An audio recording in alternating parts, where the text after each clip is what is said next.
Rubber বাগান আগুন লাগিয়ে ধ্বংস করে দিল দুষ্কৃতিকারীরা।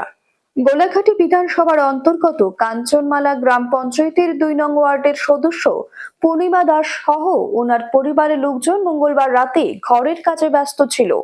ঠিক সে সময় হঠাৎ তাদের ঘরের পাশের রাবার বাগানে আগুন দেখতে পায়। আগুন দেখতে পেয়ে পূর্ণিমা দাস সহ ওনার পরিবারের লোকজন চিৎকার শুরু করে। তাদের চিৎকারে আশেপাশের বাড়ি ঘরের লোকজন ছুটে এসে রাবার বাগানের আগুন নেভানোর চেষ্টা শুরু করে। দীর্ঘক্ষণ চেষ্টার পর আগুন নিয়ন্ত্রণে আনলেও বাগানের ২০ থেকে ৩০টি রাবার গাছ আগুনে সম্পূর্ণভাবে নষ্ট হয়ে যায়।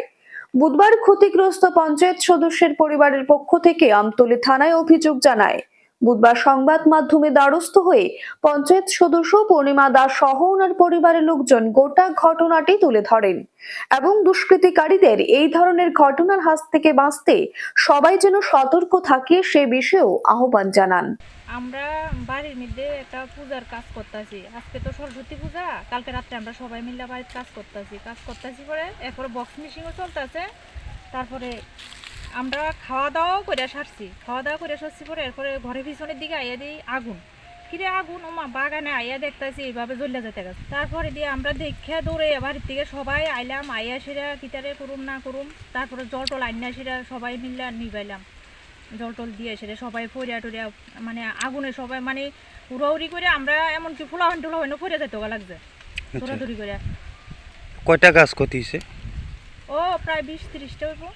আচ্ছা আচ্ছা, আপনারা কি মানে রাবারের উপরে কি মানে না কি অন্য কোনো? আমরা এই কয়েকটা রাবারই আছে প্রায় শতখানিকের মতন, এডির দ্বারাই আমরা চলতে আছি, এর দ্বারাই আমরা খাওয়ান টাউন হইতে আছে।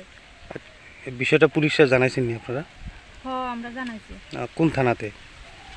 আমতলী থানা।